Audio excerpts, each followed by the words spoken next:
आपके ऊपर जो मेहर हुआ है परमात्मा का, मेहर भरा पंजाब के ऊपर बहुत समय से है, आज से नहीं है, लेकिन हम इतने अनजान हैं और काल के दबाव में, त्रिगुण माया के प्रभाव में भी इतने हैं, इतना ज्ञान सुनकर भी हम ये दृढ़ नहीं हो पाते, हम डगमग कहीं ना कहीं हो ही जाते हैं। और उसी का दुष्परिणाम आज तक हम भोग रहे हैं। अब आपके ऊपर परमात्मा ने एक विशेष कृपा की है, मानुष जन्म, और के कारण बना के, क्या क्या कारण बना करके आपको चरणों में लिया है। कोई दुख में आया है, कोई सुख में आया है, कोई ज्ञान सुनकर ही आया है।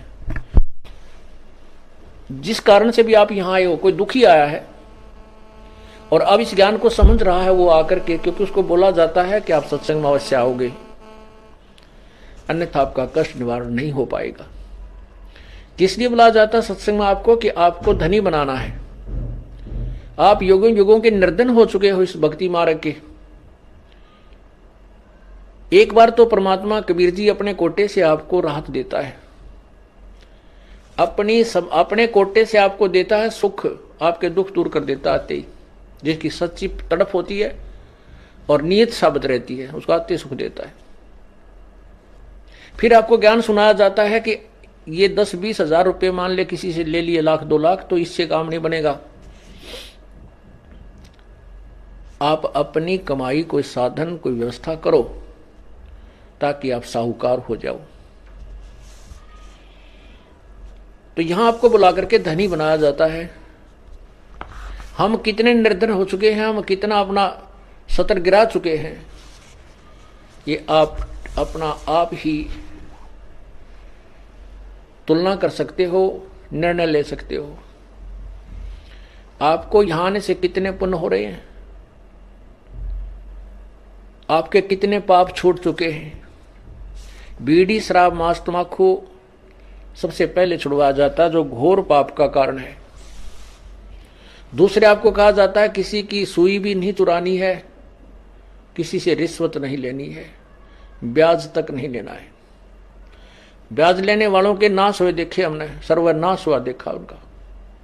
ब्रान माटी टक्कर मार मार कर मरे, वो पागल होकर के मरे हैं। हमारे आंखों के सामने ऐसी स्थिति देखी उन लोगों की जो ब्याज लेते थे और बहुत महंगा लेते थे। आज से 50-40 वर्ष पहले 5 रुपए सैकड़ा ब्याज, ये भगवान आज भी नहीं है 5 रुपए सैकड़ा, किसी बैंक में भी नहीं आज तक। और फिर उस व्यक्ति की क्या दुर्गति हुई हमने आंखों देखा था। पागल हो गया, टक्कर मारा, अपनी टट्टी ने अपने मुंह पर मारा, कुआं खा ले, बुढ़ापे में बुरा हाल होगा मरा वो। तो परमात्मा यह कहते हैं कि ब्याज भी नहीं लेना हमने, इन ओछे हथकंडों से हम धनी नहीं बन सकते। धनी बनेंगे परमात्मा की रजा से। परमात्मा आपको इतना धन दे देगा आप सोच नहीं सकते, और कैसे दे देगा ये भी आप नहीं सोच सकते। कब देगा? जब आपकी नीत साबित हो जाएगी, आप में कोई दोष नहीं देखेगा, केवल उस परमात्मा से ही आपकी याचना होगी, अन्य किसी देव में आपकी आस्था नहीं रहेगी।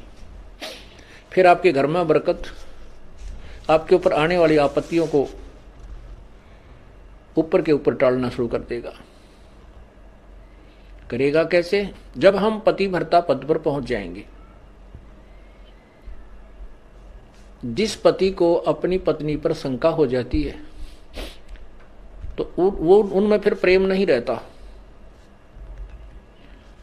और जो पतिव्रता स्त्री है उसका पति अपने सामर्थ्य के अनुसार उसकी पूरी सुरक्षा करता है, पूरी सुविधाएं देने की चेष्टा करता है। ठीक इसी प्रकार हम आत्माएं,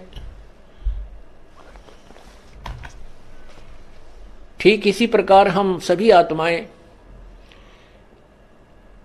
उस एक ही परमात्मा की हैं, वो हमारा पति है, सबका मालिक है। पति मीन मालिक, स्वामी, वो हमारा पति है।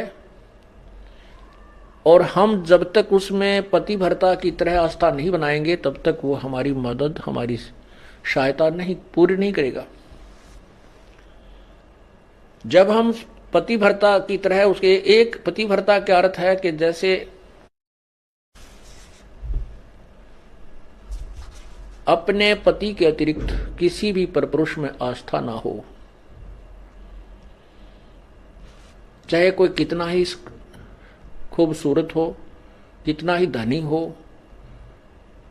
चाहे वो कितना ही चटक मटक हो, हमारे मन में दोष नहीं आना चाहिए। और एक अपने पति पर हमने श्रद्धा रखनी चाहिए, उसमें आस्था रखनी चाहिए, तो हम पतिव्रता। पतिव्रता का अर्थ ये भी नहीं होता कि पति के अतिरिक्त सबका अनादर करे, किसी का अनादर नहीं करना। जैसे जेठ जेठानी घर में होते हैं, जेठ है, जेठानी है, देवर देवरानी है, ननंद है छोटी बड़ी, सास ससुर है, इन सबको यथोचित सत्कार देना पतिव्रता का प्रथम कर्तव्य है। लेकिन जो समर्पण अपने पति में होता है वो किसी में नहीं हो सकता, नहीं होना चाहिए, तो हम पतिव्रता हैं। तो उस ऐसे ही जब हम कबीर परमेश्वर के चरणों में आते हैं, हमें ज्ञान होता है, तो हम अपने परमेश्वर के अतिरिक्त किसी के से अपनी मनोकामना पूर्ण की तरफ सपने में भी नहीं सोचेंगे, तो हम पतिव्रता है। ठीक है, हमारे कोई जैसे ब्रह्मा विष्णु महेश देवता ऋषिजन संतजन कोई भी हैं, आदरणीय हैं, लेकिन पूजनीय नहीं है। जैसे पतिव्रता को अपना पति पूज्य होता है, उसी से को समर्पण करती है, तो वो समर्पण वो किसी को नहीं कर सकती, लेकिन आदर सबका करती है, वो आदरणीय है। इस भाव से जब हम प्रभु के चरणों में लगेंगे, तब परमात्मा हमारी सभी मनोकामनाएं पूर्ण करेगा, अन्यथा नहीं करेगा। जैसे परमात्मा क्या बताते हैं, ज्यों पतिव्रता पति से राती, आन पुरुष नहीं भावे, बसे पी हर में सुरत प्रीत में, ऐसे ध्यान लगावे। उसके विषय में क्या बताते हैं कि जो जैसे जब पतिव्रता जमी पर और जो जो रख है धर है पाओ, और समर्थ झाड़ू देत है कदे ना काटा लग जावे। परमात्मा आपकी कैसे मदद करेगा कबीर भगवान? जब हम पतिव्रता हो जाएंगे इसके प्रति, किसी भी देवता से, किसी इष्ट से, किसी भी भूत प्रेत से या कोई झाड़े लानियों से हमारी कोई लिंक नहीं रहेगा, बिल्कुल सोचा नहीं सपने में। और फिर इस समर्थ के सहारे हम लगेंगे, तब ये हमें कितने सुख देगा। जब जो पतिव्रता जमी पर जो जो धर है पाँव, समर्थ झाड़ू देत है ना काटा लग जावे। जैसे पतिव्रता स्त्री कहते पानी को चलेगी पानी भरने के लिए, अर्थात अपने जीवन रूपी सफर में वो चलती है आत्मा, जो केवल एक इष्ट पूर्ण परमात्मा कबीर जी पर आश्रित है। उसके जीवन रूपी सफर में, जीवन रूपी रास्ते यात्रा में, यात्रा के मार्ग में वो परमात्मा समर्थ भगवान कबीर परमात्मा ऐसे झाड़ू देता है।